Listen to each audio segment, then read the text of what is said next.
The face in the mirror. I've always hated the mirror in my bedroom. It's an old, antique thing my grandmother left me when she passed away, set in this tall, dark wooden frame that seemed to loom over me at night. I wanted to get rid of it, but I never could. Not because I was sentimental, but because, well, it was strange. No matter where I put it, it always ended up back in my room. At first, I thought I was just being absent-minded, moving it to the hallway and forgetting I brought it back later. But after a while, I knew something was wrong. I'd move it to the basement, only to find it sitting in its usual spot by my dresser the next morning. The air around it always felt colder too, even when the heater was cranked up. One night, I woke up to a quiet, rhythmic tapping.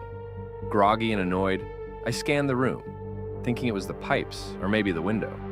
But then I realized it was coming from the mirror.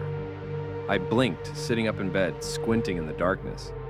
There was a figure in the reflection, moving slowly, almost like it was brushing its fingers along the glass. But the strange part was the room behind it didn't look like mine. It was wrong, twisted like a distorted version of my bedroom, filled with shadows that stretched in impossible ways. I froze, my breath catching in my throat. The figure wasn't me. It couldn't be. It was too tall, its limbs too long, its face just slightly off. Like someone trying to imitate me, but failing in subtle, unsettling ways. Its mouth was too wide, lips curling into a sickening smile as it stared at me through the glass. I slowly reached for the bedside lamp, but when the light flicked on, the figure was gone. Just me, sitting there, staring at my own terrified reflection. I told myself it was a dream, a trick of the mind. But the next night, I heard the tapping again. This time louder, more insistent. I didn't dare look at the mirror, but the tapping became frantic, almost as if it were trying to break through. My heart pounded in my chest, and I pulled the covers over my head, praying for it to stop. Eventually it did, but sleep never came. The next day, I covered the mirror with a sheet and pushed it against the wall. Out of sight, out of mind, right?